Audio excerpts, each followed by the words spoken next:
G'day, my name's Mark. Next job is to build myself a router fence. So first job was this extension fence for my DeWalt table saw, then built the little router side table. Now I want to build some sort of router fence that hangs off this existing fence that has some dust extraction and some other cool bits and pieces. The first part of my fence I think will mostly be modelled off Shane's fence from DIY for Knuckleheads, and then all the other cool bits and pieces I'm basically going to plagiarise Paul's from the Wood Night. I'm sure there'll be some ups and downs in this video, but we'll try and keep those to a minimum. You saw all the drama I had with this. I bought some T-track.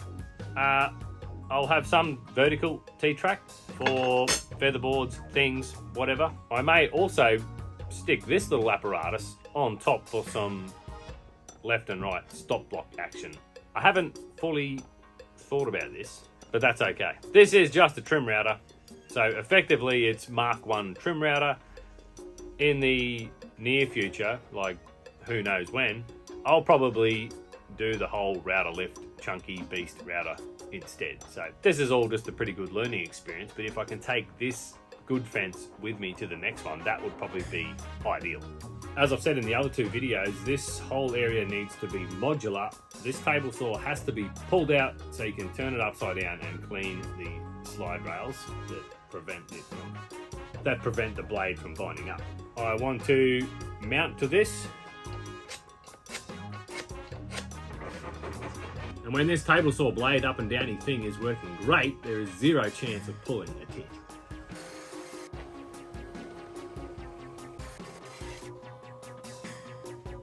Check square.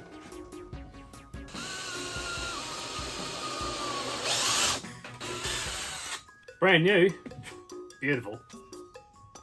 Wrong spot.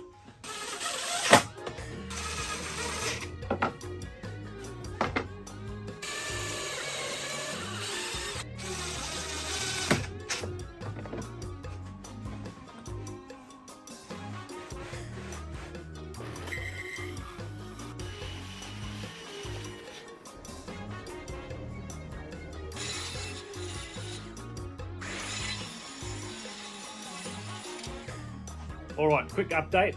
This part of my fence is the modular part to attach to the existing fence.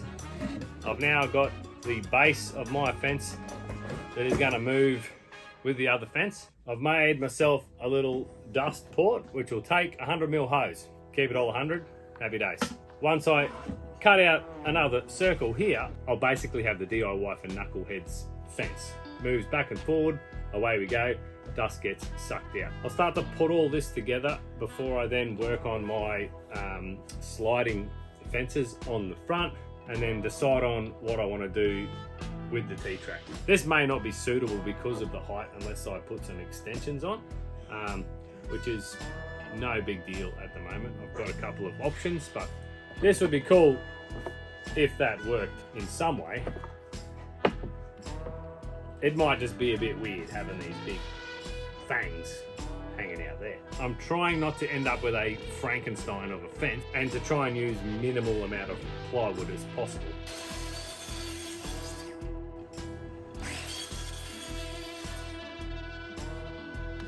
Drilling, screws, check square.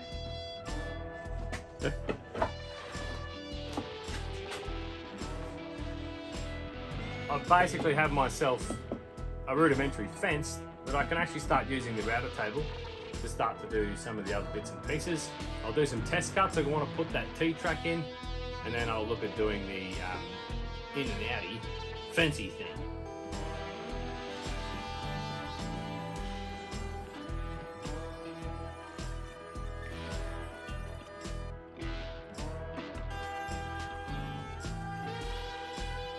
I've plumbed up the dust port. I simply disconnect from the table saw and I plug it up here. I'll improve all this attachment, detachment system another time. So what's to go is the fancy Wood Night open and closey fence, as well as a little bit of T-track that will sit above that fence. I'll have to give this system the arse, I think, for now. I can possibly come back at a later stage, but I think I'll just utilise this T-track for stop-go stuff and just pull them out of the way when I don't need them. I'm going to use the trim router to cut the grooves I need to take these bolts. I'm not set up, nor am I confident to do it on the router table yet. I don't want to do the plunge cut. I've rigged up this to do it safely and how I know how to do it.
Okay, this has gone pretty good. All that's left to do is to get my T-track mounted on, cleaned up, chamferization over all the parts I want chamferized, which is pretty much everything except these nice clean edges, just to help me line things up down the track. Beauty shots to come. Thanks very much for watching. This is the third in the series. The router table, the fence for the DeWalt job site or whatever job site saw you have, the extension. This is all modular. Nothing is attached to the table saw, so you can pull it out, clean the slides, get it back into action, clip, clip, clip, and away you go. See ya. If you want to help support makers, you can go and subscribe to Paul's channel, and you can actually buy his plans, so you don't have to do any brain work. I pretty much visually style these ideas. Alrighty, chamferization. Even on the parts I didn't want to do, got carried away, as per usual.